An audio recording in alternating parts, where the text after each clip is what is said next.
7 o'clock.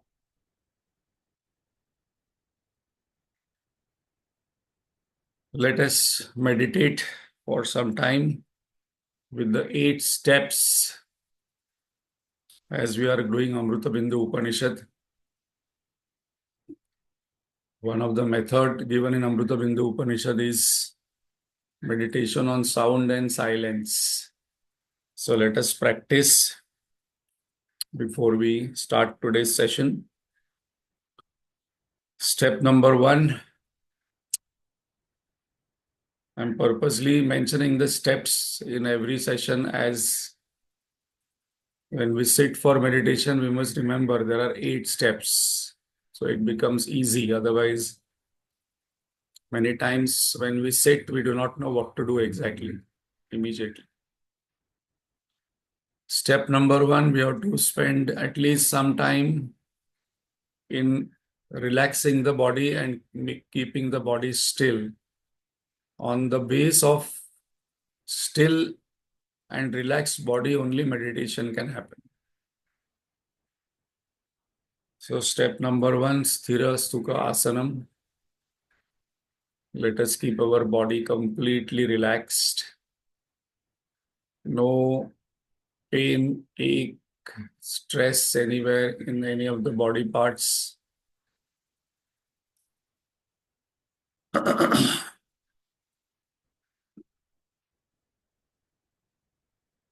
When we keep the body still, the mind also has no other choice than to become silent.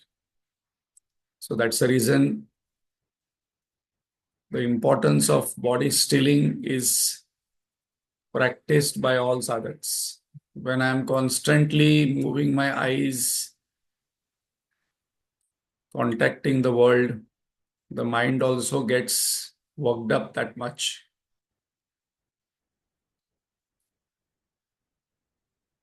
So step number 1, Sthira Sukha Asanam, a position in which I am relaxed but alert. Head, neck, backbone must be straight.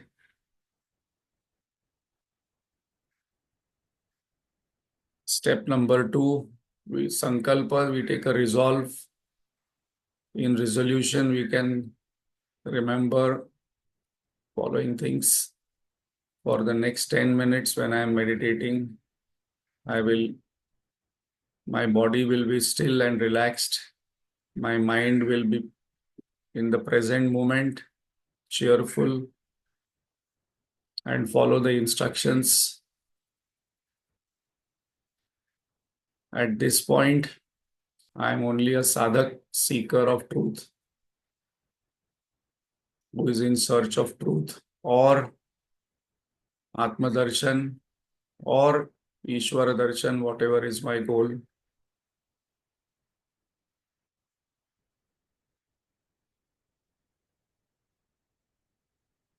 That is the only role what I will play for this 10 minutes and next 40 minutes when I am studying the scriptures.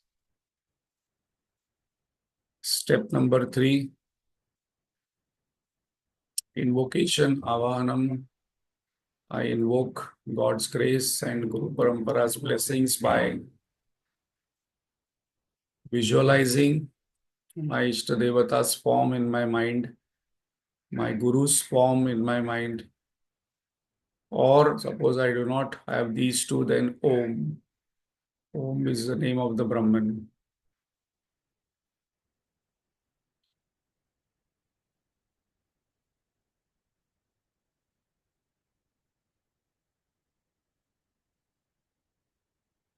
I invoke their grace and blessings by imagining that a golden blue light is flowing through their hands, ears, eyes, and then falling on my each part of the body. So we do the body scan through the blessings and grace of God and Guru Parampara. So my entire head is relaxed and blessed. healed. Shoulders, hands, backbone, heart, stomach is completely healed, relaxed with the golden light. The more I imagine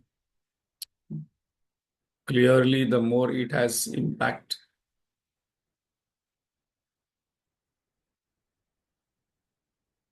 Groin, thighs, knees, calf muscles, shin, ankles, feet. The entire body from head to toe is relaxed, healed, and lit up.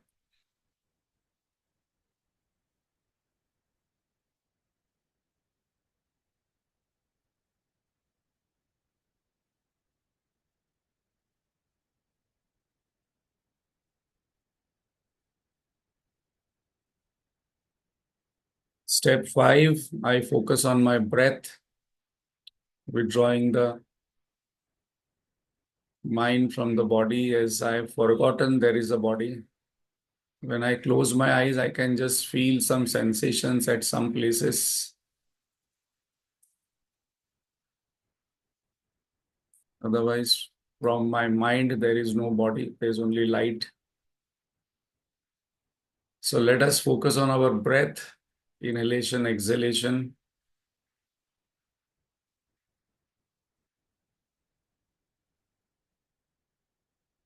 observing each breath coming inside and coming outside,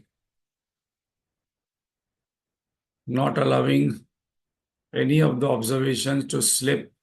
This creates the alertness, freshness, and the quality of the mind we want for meditation. We observe each breath with its temperature, momentum, flow, which nostril is more operational, which nostril is less operational,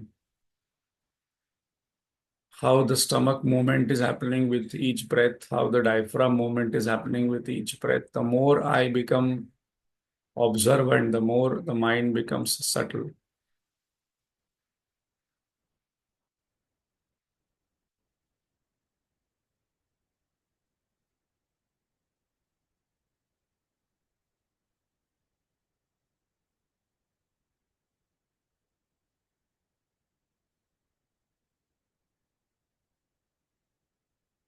The ekagrata and chitta shuddhi both are accomplished by breath observation.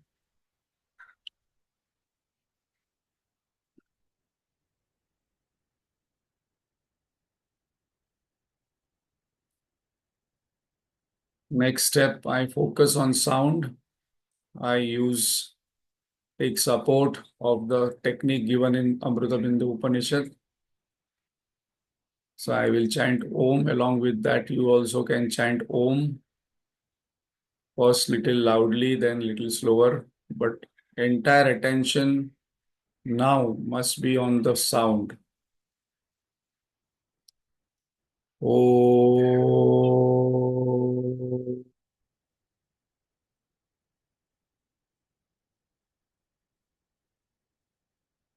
Om.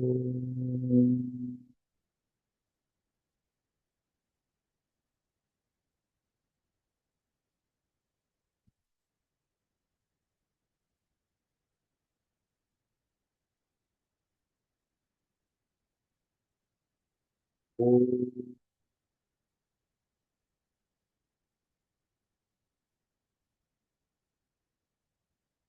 Om. Om.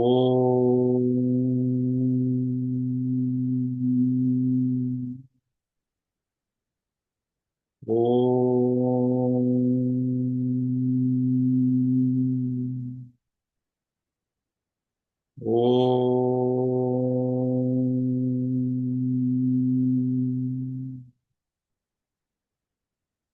Om.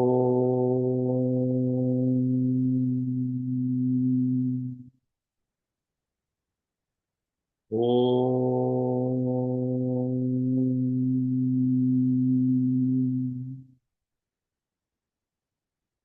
Om.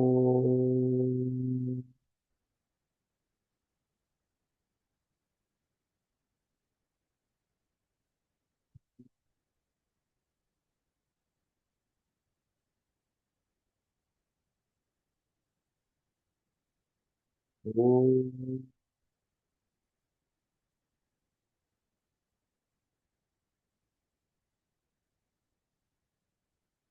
Remembering that Om has four matras. Uma, which signifies waking, dream, and deep sleep state, and Amatra, which is the silence after the Om sound. So now for three Oms, we'll focus on the silence which pervades all the three states. That is our next 11th mantra. So now the attention has to shift from sound to the silence. And when the mind focuses on silence, it has nothing to cognize, it dissolves, manonasha. Oh.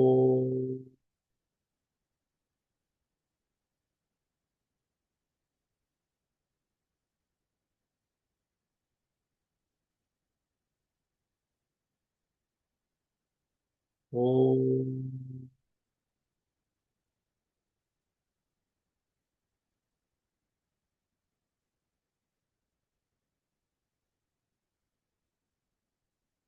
Oh.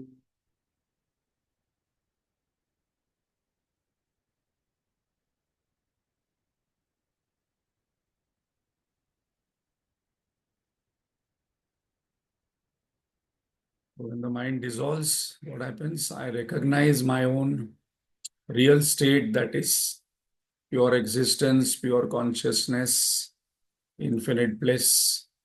I recognize that I am not the body, mind, intellect, but my real nature is what Upanishads are giving in various ways: beginningless, endless, nirvikar, nirvishesh, nirmala, satyam, jnanam, anantam, satchit, ananda,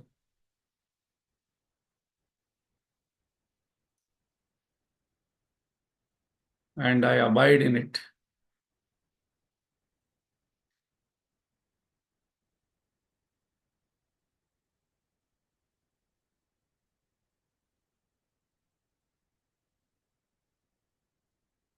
So this is the last step for which we study actually all the scriptures. So that moment I must remember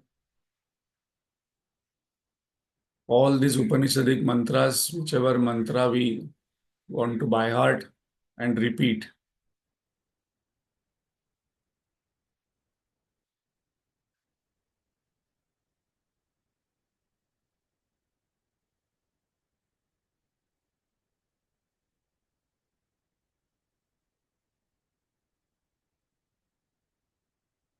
So let us again invoke God's grace and Guru Parampara's blessings to keep us on this path and remove all the obstacles, even though it is 5 minutes, 10 minutes, or 1 hour. Without God's grace, faith, this path is not very easy. Om Sahnavavatu Sahnau Bhunaktu Sah Viryam Karvavahai Tejasvinavadhitamastu ma vidvishavahai. Om Shanti Shanti Shanti. ॐ भद्रं कर्णेभिः शृणुयाम देवाः भद्रं पश्येमाक्षभिर्यजत्राः स्थिरैरङ्गैः स्तुष्टुवागंसस्तनूभिः व्यशेम देवहितं यदायुः स्वस्ति न इन्द्रो वृद्धश्रवाः स्वस्ति नः पूषा विश्ववेदाः स्वस्ति नस्ताक्षो वरिष्ठनेमिः स्वस्ति नो बृहस्पतिर्दधातु ॐ शान्ति शान्ति शान्तिः अखण्डमण्डलाकारं व्याप्तं येन चराचरं तत्पदं दर्शितं येन तस्मै श्रीगुरवे नमः अज्ञानतिमिरान्धस्य ज्ञानाञ्जनशलाकया चक्षुरुन्मीलितं येन तस्मै श्रीगुरवे नमः। गुरुर्ब्रह्मा गुरुर्विष्णुः गुरुर्देवो महेश्वरः गुरुरेव परं ब्रह्म तस्मै श्रीगुरवे नमः। स्थावरं जङ्गमं व्याप्तं यत्किञ्चित् सचराचरं तत्पदं दर्शितं येन तस्मै श्रीगुरवे नमः। चिन्मयं व्यापि यत्सर्वं त्रैलोक्यं सचराचरं तत्पदं दर्शितं येन तस्मै श्रीगुरवे नमः। त्वमेव माता च पिता त्वमेव त्वमेव बन्धुश्च सखा त्वमेव त्वमेव विद्या द्रविणं त्वमेव त्वमेव सर्वं मम देवदेव। सदाशिवसमारम्भां शङ्कराचार्यमध्यमाम् अस्मदाचार्यपर्यन्तां वन्दे गुरुपरम्पराम्। स्मृतिस्मृतिपुराणानाम् आलयं करुणालयं नमामि भगवत्पाद शङ्करं लोकशङ्करं। शङ्करं शङ्कराचार्यं केशवं बादरायणं सूत्रभाष्यकृतौ वन्दे भगवन्तौ पुनः पुनः। समस्तजनकल्याणे निरतं करुणामयं नमामि चिन्मयं देवं सद्गुरुं ब्रह्मविद्वरम्। Very nice, Vidya. So, we have completed the 10th mantra, and interestingly, we have to note that this Amritabindu Upanishad started by saying that Manohi Dvidham Proktam. Shuddham cha Shuddham evacha. Mind is of two types, pure and impure. And very important verse which is often quoted by many Mahatmas is the verse number 2. Mana eva manushyanam karana bandha mokshayam. Bandhaya vishaya saktam muktam nirvishayam smrutam. So mind alone is the cause of bondage and freedom for human beings. And now in the 10th mantra, the Rishi is saying what? Na nirodha, na utpatti, na baddha, na sadhaka, na mumukshu. Are? The second mantra you told, no, there is a bondage and there is liberation and you should liberate and you should practice all this. Make the mind pure and withdraw the mind from the sound and focus on the silence and it will dissolve. And now again you are saying, na nirodha, no utpatti, na baddha, na sadhaka, na mumukshu, na mukti. How come? Well, why should I study? First only you should have given this 10th mantra. I would have not studied Amritabindu Upanishad. You have no creation, no dissolution, no liberation, no bondage. Why am I doing all this? All this sadhana of meditating and trying to focus my mind, trying to withdraw mind. It is so difficult. So this is very important that, and then you are saying Ittesha Paramartha. This is Paramartha.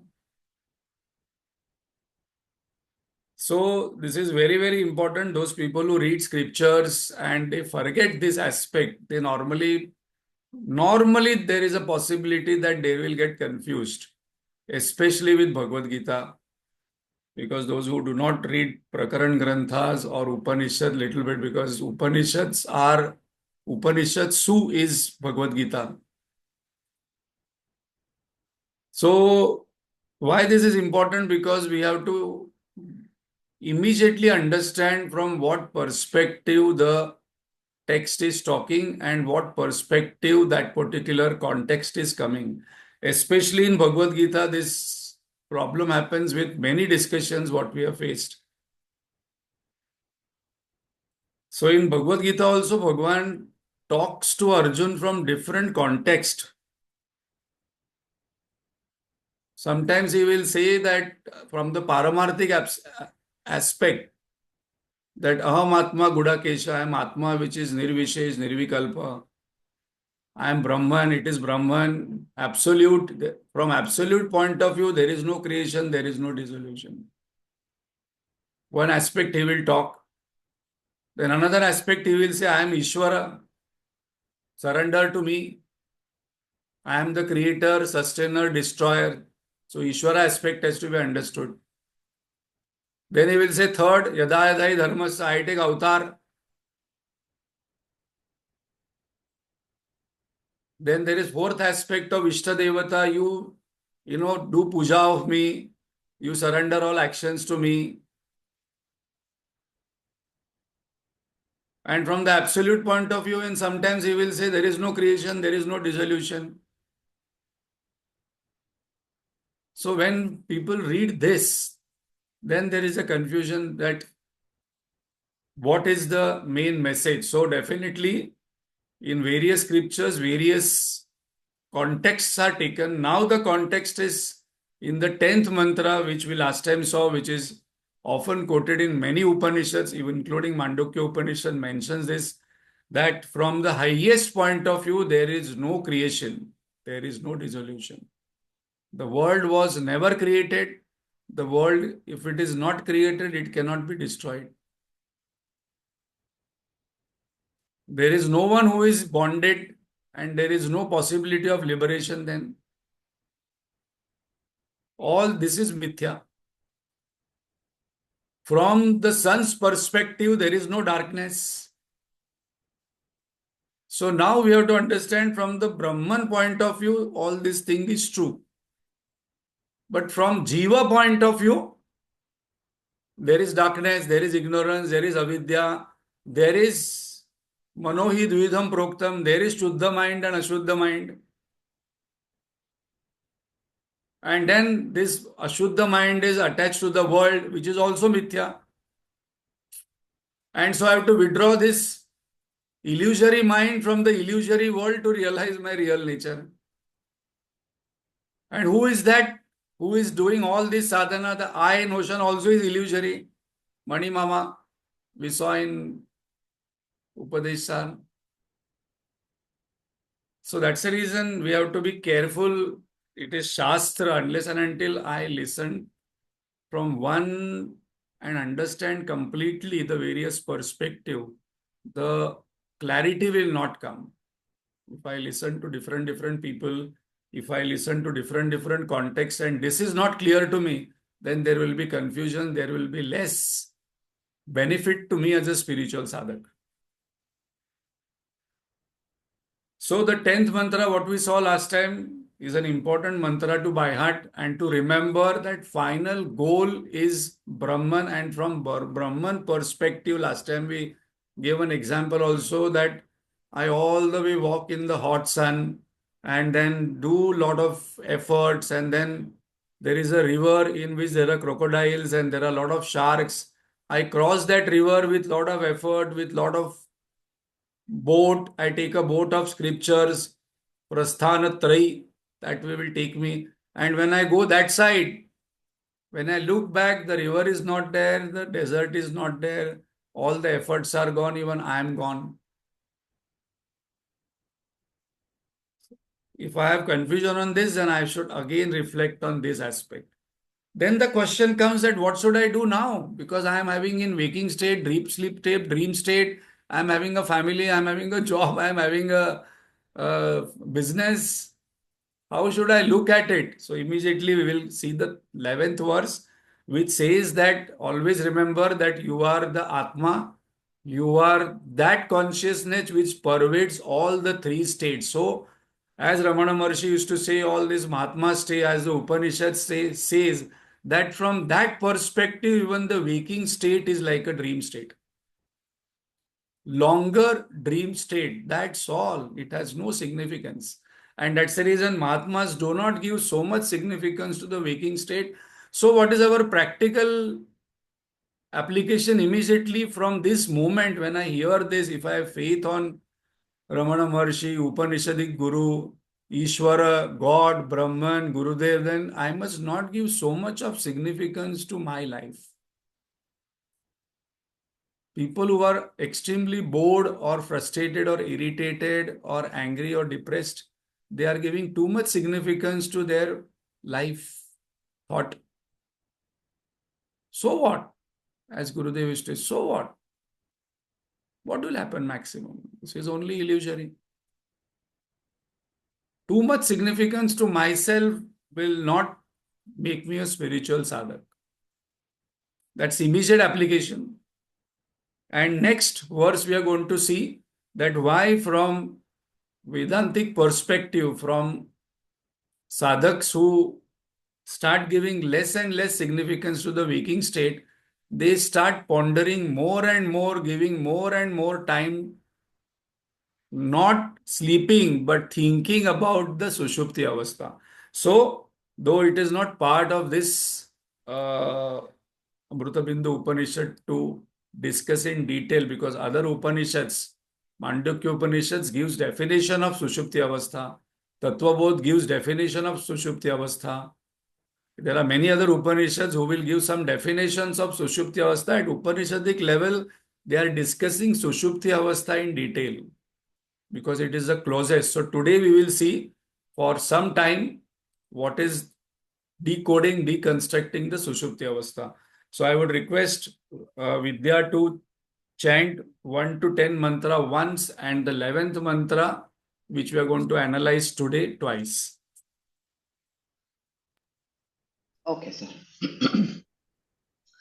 मनो हि द्विविधं प्रोक्तं शुद्धं चाशुद्धमेव च अशुद्धं कामसङ्कल्पं शुद्धं कामविवर्जितं मन एव मनुष्याणां कारणं बन्धमोक्षयोः बन्धाय विषयासक्तं मुक्तं निर्विषयं स्मृतम् यतो निर्विषयस्यास्य मनसो मुक्तिरिष्यते अतो निर्विषयं नित्यं मनः कार्यं मुमुक्षुणा निरस्तविषयासङ्गं सन्निरुद्धं मनोहृदि यदा यात्यात्मनो भावं तदा तत्परमं पदम् तावदेव निरोद्धव्यं यावत् हृदि गतं क्षयम्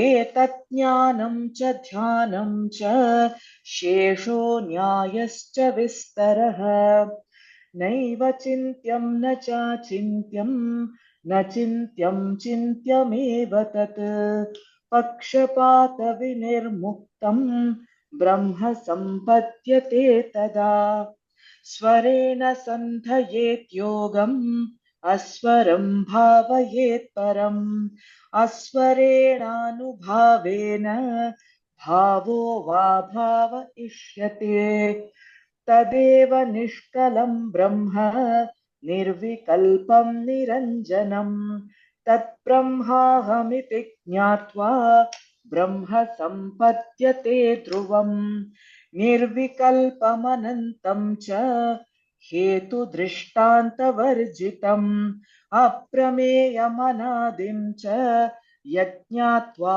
मुच्यते बुधः न निरोधो न चोत्पत्तिः न बद्धो न च साधकः न मुमुक्षुर्न वै मुक्तः इत्येषा परमार्थता एक एवात्मा मन्तव्यो जाग्रत् स्वप्न सुषुप्तिषु स्थानत्रयव्यतीतस्य पुनर्जन्म न विद्यते एक एवात्मा मन्तव्यो जाग्रत् स्वप्न सुषुप्तिषु स्थानत्रयव्यतीतस्य पुनर्जन्म न विद्यते. That means I do not have Punarjanma. Very good chanting, Vidya. I do not have Punarjanma. And most the spiritual sadhaks are so confident that next birth will be better. I will get better spouse, better children, better place, better, better health. But and then I want to become a man. I don't want to become a woman. No, no, I want to become a woman because women is better. No, no, man is better because so much of work in for women. All these thoughts are sankalpas are going on unknowingly because I'm so confident that I will have next birth. And here our praman in our shastra is punarjanma na vidyate. But punarjanma na vidyate for whom? One who has attained the paramartha. The one who has not attained this punarjanma will be there. And punarjanma of what? Illusory I notion. So what it has been mentioned here is the self should be known as one alone in waking, dream and deep sleep state. So as I change clothes, I change states. As I change clothes, I change roles. At home, I am a wife. When I go out, I am a manager. When I go with friends, I am a friend. But I pervade through all these roles. Ah, correct. This I understand. In the same way, I must always tell myself in the waking state that the self should be known as one alone. I am that Atma which pervades waking, dream, and sleep state. I am state. It's a state. And I am the substratum for all the three states. And there is no rebirth for one who goes beyond the three states. So my real nature is beyond the three states. So I should give less significance to the waking state. No, no, if you say three waking state, give less significance, then why Bhagwan gave Karma Yoga? See, all these questions must not come right now. I must, in whatever role I must do that role. Knowing that that's only a role, but I am actually beyond that role, beyond that state only. So what are the three states what are mentioned? So we every day in 24 hours go through three states: waking state, dream state, and deep sleep state. So what are the three states? These three states are of the mind, not Atma.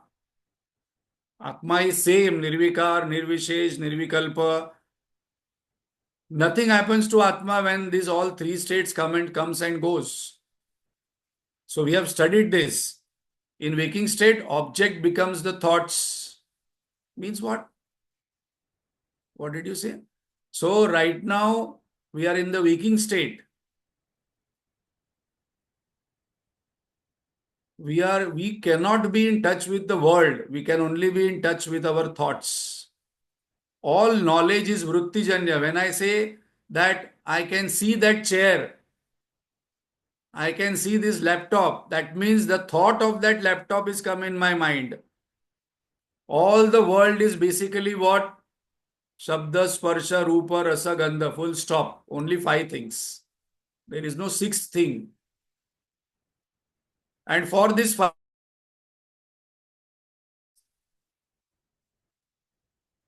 that is experiencing. And there is an experiencer. So all my experience is happening at the vritti level, at the thought level. I have to ponder over this. I have to think over this that suppose I say I know tomato, that means I have got a thought of tomato and I have understood that thought of tomato because that thought of tomato will have the form and color of tomato and the taste of it. So object becomes thoughts in the waking state. In the dream state, thought becomes objects.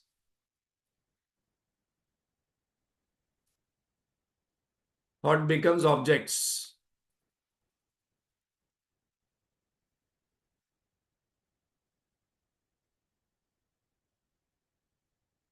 Because in the dream state, I am there, I go to London, then I take bath in that river there, then I come out and eat in the restaurant pizza. So all these objects I experience, and once I wake up, I realize all that was my thoughts only.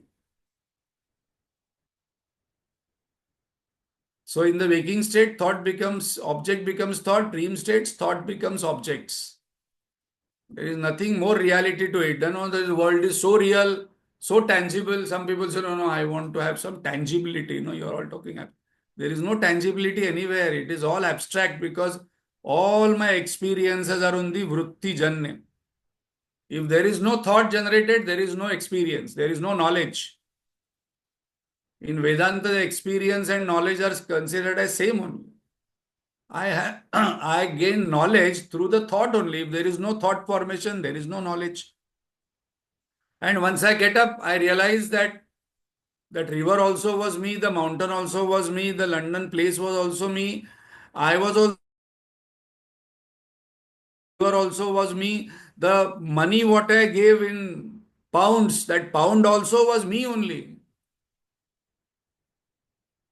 And that's the reason that Janak Maharaj story we have to remember. He slept, he dreamt, and then he fought a war. In that in that war he was defeated and he was told to get out of the country, otherwise he'll be killed. So he went out of the country. He started walking. He became hungry and he reached another place. There was no food to eat. Then he saw one queue. He stood in the queue. And then by the time he reached, the food was over. Then he begged, give me something. So he gave some rice morsels.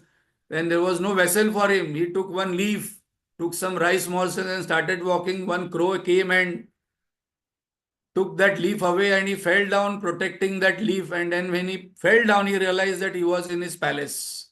And then he asked that $1 million question, not even $1 million question, trillion dollar question, which we never ask. He asked, ye sach ya wo sach? Ye sach or wo sach? And then the Mahatma came and then told, na ye sach, ना वो सच, देखने वाला है वो सच. Find out who saw both, because you were there when that dream, you were there in the waking state, you were there. And that is what Ramana Maharshi's question, who am I? देखने वाला सच. And then when we focus on that देखने वाला also disappears, and then Spuratirut Swayam, another I emerges. So deep sleep state, mind goes back to its own homogeneous seed. But this we do not understand properly what happens exactly in deep sleep. So we will analyze it today. What is the fourth state? What we are chanting in Om, the silence. I am actually beyond the three states. When I realize this, there is no sorrow, there is no rebirth. So this mantra says that you are beyond rebirth. There is no rebirth for a person who has reached the Turiya state. And why no sorrow? Because all sorrow belongs to the waking state. Maybe some sorrow will be in the dream state till I wake up. So all sorrow belongs to whom? Waking state. I illumine the other three states, so I am beyond delusion. I don't have any delusion that I am body, mind, intellect, then I am a woman, I am a man, then I am this wife, and then I am a mother, and then I am a grandmother, and then this, that. There is no delusion only. Because I know that I am not all these things. These are only roles I am playing. I play the role of a waker, I play the role of a dreamer, I play the role of a deep sleeper. I am beyond birth and death, that means beyond fear, because all the time I want to possess more, experience more. My bucket list is more, and I feel very bad and depressed and sad that one life is gone, but I have not experienced. Maybe there are 197 countries, I only saw 2 countries. No, I am not gone beyond this land. I have never crossed an ocean. No, but that person has, seen all 7 continents. One person has seen 130 countries. So I want to aggrandize, I want to possess, I want to experience more and more in this birth. But once I am Turiya state, then I am beyond birth and death, beyond fear. So this Turiya state is the real only truth. And once I know this truth, then it is Paramartha.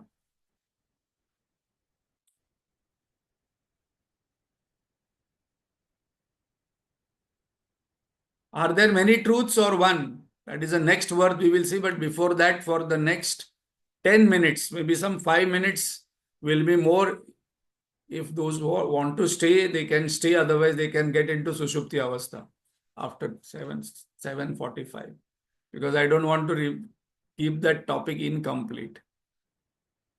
So let us analyze this topic, deconstruction of Sushupti Avastha. Why this is important? Because this comes closest to Turiya state. So I'll just give the first slide why it is important, because it comes in Mandukya Upanishad, it comes in many other Upanishad. In in Tattvabodh also we have seen Karana Sharir Abhimani Atma Pratni Ituchyate. This is the definition of Sushuptyavastha. And Mandukya Upanishad Mantra 5 also, this definition comes of Sushuptyavastha. So the topic what we are discussing is not just because out of just curiosity, because this topic is discussed in detail in many Upanishads.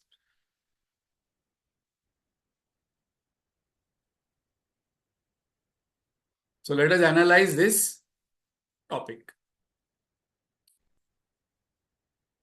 What are the questions which are very important to ask? We normally ask, wo Abhishek Bachchan, Aishwarya Bachchan, then Ukraine-Russia war, then next IPL who won. In Jagrut Avastha, what is happening in the neighbor and why neighbors, the daughter is not married, and then why this married but no children. This is our interest. Whole life goes into asking question which has no meaning. Purposeless inquiry. Here the questions addressed are very, very important.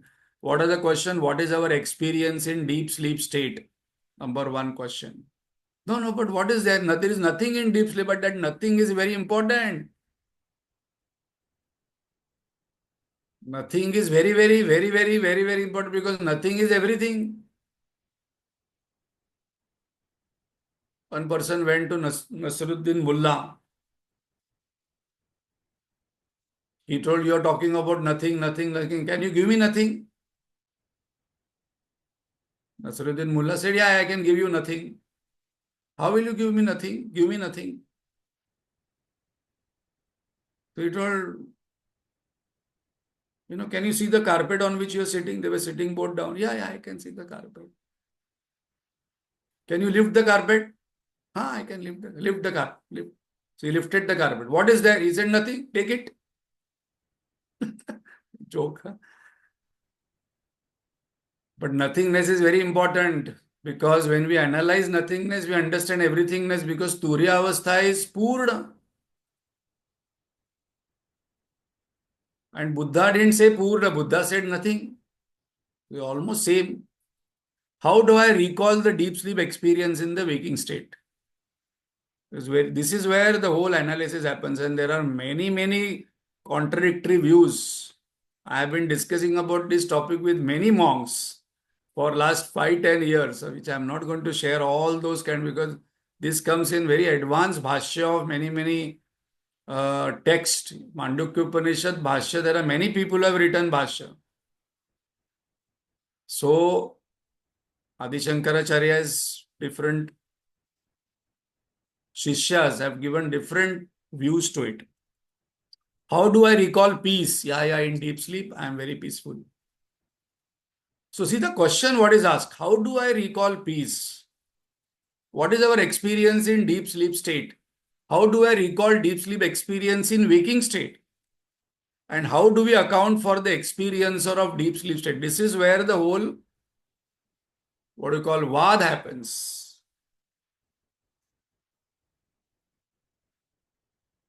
So now we have 3 minutes. As I mentioned, I'll just cover a couple of slides. Those who are not so interested in this topic but want to have dinner and go into Sushupti Avastha can go. Deep sleep state analysis is an inference or memory recall. This is the first question, whether it is inference or memory recall, because I am not there. In the waking state, I am thinking about deep sleep state. So is it an inference? So calling deep sleep an inference is invalid, because some people say it is an inference. Why this is not an inference? Because after waking up, I do not say I inferred that I slept. Inference is to see smoke and infer about fire. We have learned this in detail in Pramana Vichara. So in deep sleep, there is no experience. There is nothing to see. What can I infer? So this is not inference, but it is memory recall. This is a very important one to understand Atma, because Vedantins use deep sleep experience as one of the praman. So it is a memory recall. I have experienced absence of something. I have experienced peace and it has got recorded in the memory. So it is a very beautiful thing to understand. It is not an inference. Siddhanta. So this clearly is a case of memory recall. Now, why this is important to call memory recall, we will see when we later on conclude, because Vedantins use this as one of the praman, which is a pratyaksha praman. Like, we cannot deny this, whatever is happening, because this is our day-to-day life. So what is a memory recall? When I get up, what do I say? What is my experience in deep sleep? Think about it. No, I slept well. No, I didn't sleep well. Then it was so peaceful. It was not so peaceful. So I experience nothingness and I experience peace. Two things are there.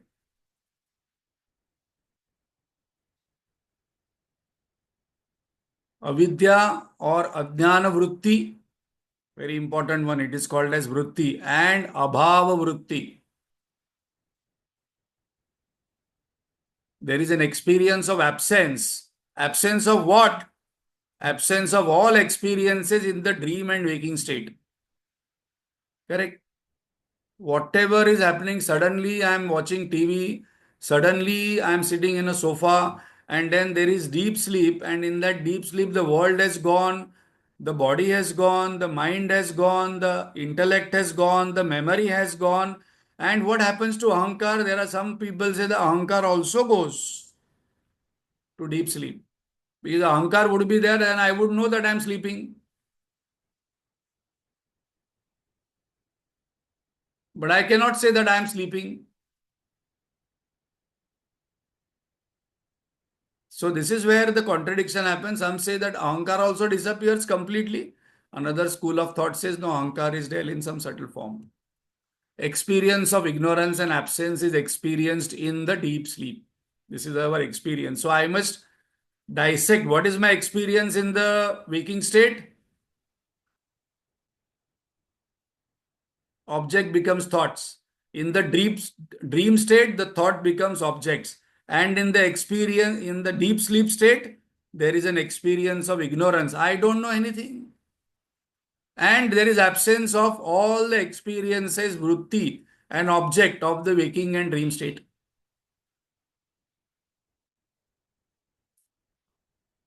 The individual exists as Karana Sharira, which expresses as ignorance. So as we have seen, there are three Sharira. Sthula, Sukshma, Karana. So now the identification is with the Karana Sharira. Because of proximity of the self, the Ananda reflects on nothingness. This is very important topic now starts. So we have already concluded one, that the Atma pervades all three states. The real I pervades all three states, but in the deep sleep state, why I experience that peace?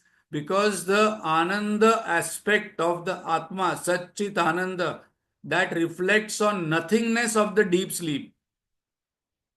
So I am happily ignorant as one homogeneous compound. That is my experience. And so I get up and say, I was so peaceful.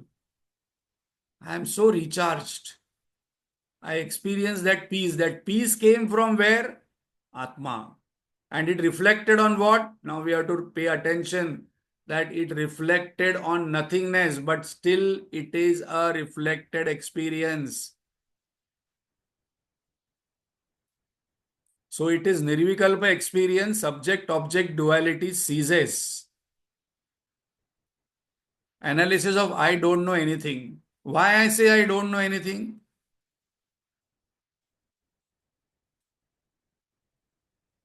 After you get up, can you say that no, I knew that this was happening, this was happening? No, I don't know anything is an experience. When I'm in deep sleep, I don't know anything. And that is very important. Some people get so proud that I know everything. Most stupid. Because nothingness is more important to know. I must say, no, I know the nothingness completely now. Absence of knowledge of everything, sthula and sukshma vritti. So current Sharira takes the form of nothingness. Some people are saying, no, I'm not interested in all these things. I like things happening, happening. कुछ ना कुछ happening चाहिए. After mobile, then this WhatsApp, then YouTube, then Facebook, then this, then IPL, then this.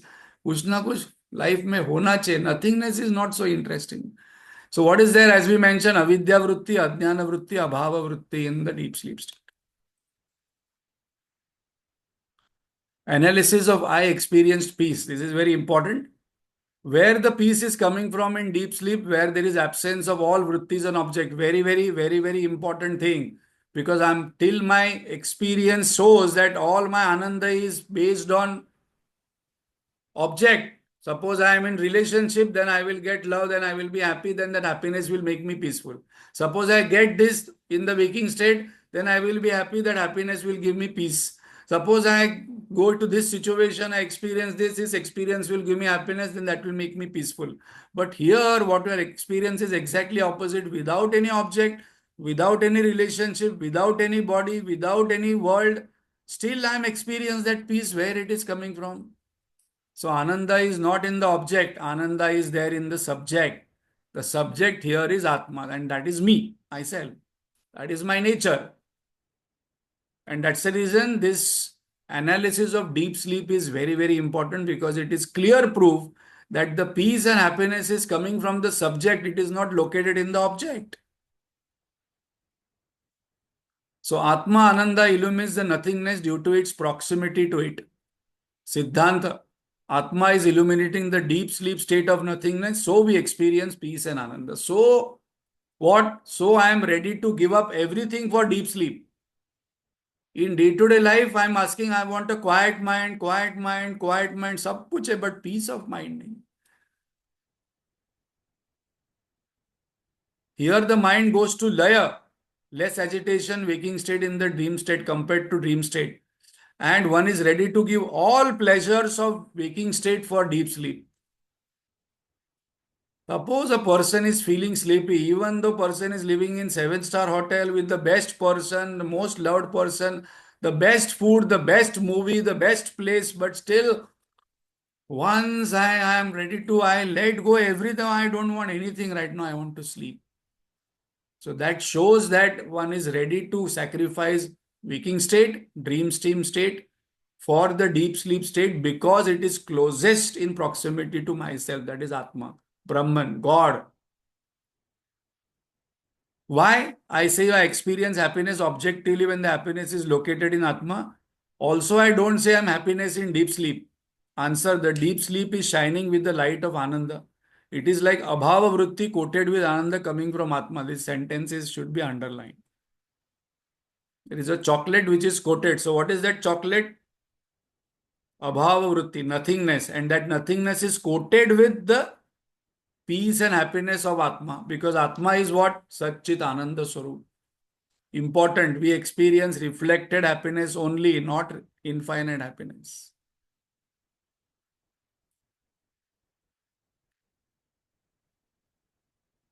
So what is the I notion ego in state in the three states?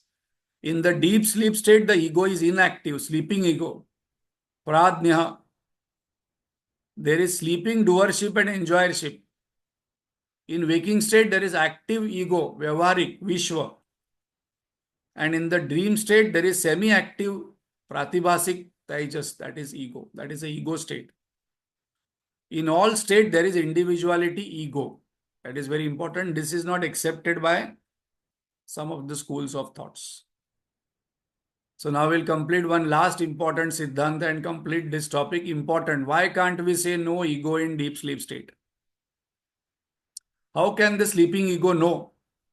Suppose I say the ego goes to sleep, then how can it know?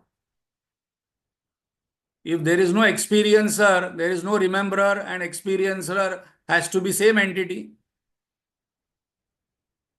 How can the sleeping ego know become the experiencer of nothingness when the ego is to sleep? Who is there to experience the nothingness? Hari Om, if you are awake, alert, peaceful, this is an important thought that who is experiencing that nothingness? If I focus and meditate on it, as Ramana Maharshi says, that will dissolve and then another I will emerge. Because we are going to the core now, that who is that who experiences the deep sleep state. Also, because after getting up, I say I slept happily. I don't say Atman alone was there. No knowledge of Atman arose in deep sleep. So, as we remember the experience after waking state, below law will become invalid. Law, rememberer, and experience has to be same entity.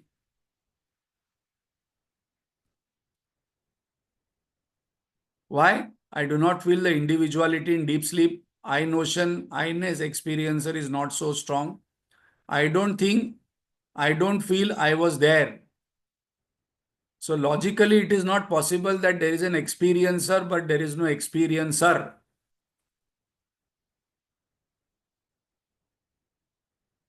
So the last point, what I'm going to tell you, this is where I was thinking for 5 to 10 years when Swami Advayananji had come to our place for Bhiksha. I was discussing about this topic. He clarified what exactly is the state. And that is very, very subtle to understand that why. So I hope you are getting the point. If you have not got the point, the answer will not attract you. Because if I say there is a memory recall, I slept well, yes. There was a peace in mind, yes. So there has to be an experience, and there cannot be an experience without an experiencer. But if there is an experiencer in the deep sleep, why I don't feel when I'm in deep sleep that I am there? This is the question, which is $1 trillion question, and very, very deep to think about it. So the answer is when there is nothing to experience for the I also dissolves. And in the deep sleep state, there is only nothingness as object of experience and important. Nothingness experience overshines and overpowers the I, the experiencer is there in subtle form. That is the answer what Swami Advayananji gave. Like for example, when we go and see the sunset or sunrise, suddenly I forget myself because that experience is overpowering.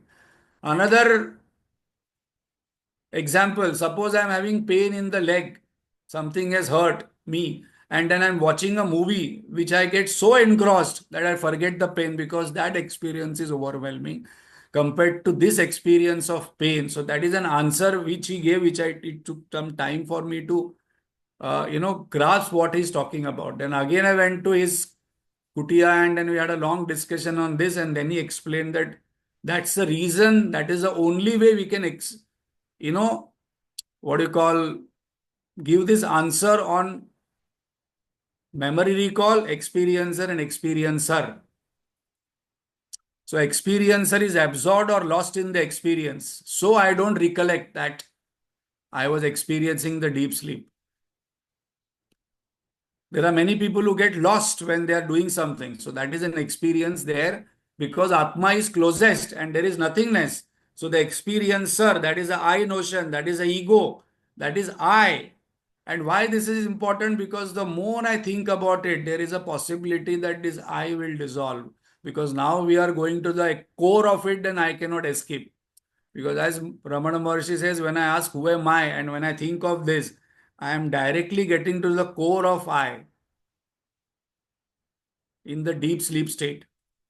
So I don't feel that I was there in the deep sleep. This is how we can only give the answer that though it is an experience, though it is a memory recall, why do not I know that I am experiencing the deep sleep? So ego is there in all three states, but not felt in the deep sleep state. Example, watching sunrise, I forget surrounding and myself. So this is the answer, but there are, as I mentioned, I don't know how many of you enjoyed this conversation, but my invitation to you is that today, before you go to sleep, you think about all these things and go to sleep. The more I'm conscious before going to sleep, there will be a lot of transformation will happen within.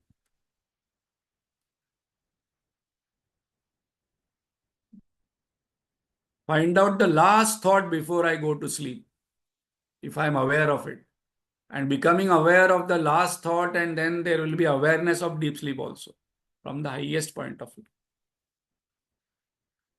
So I hope the deep sleep deconstruction was interesting, and if there are any questions, we can discuss later on, because this is a topic which I do not have to think and read Shastra more. I have to experience myself and then ask the questions, because this is my daily experience in 24 by 7. That what happens in deep sleep exactly. And to conclude, deep sleep also is a state like a waking state, and the waking state also is a long dream, but I pervade all three states. I am the substratum of all three states, and that is real I.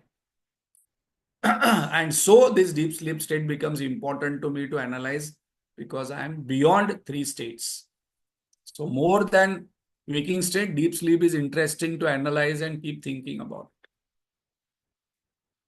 Om Purnamada Purnamidam Purnat Purnamudachyate Purnasya Purnamadaya Purnamevavashishyate. Om Shanti Shanti Shanti.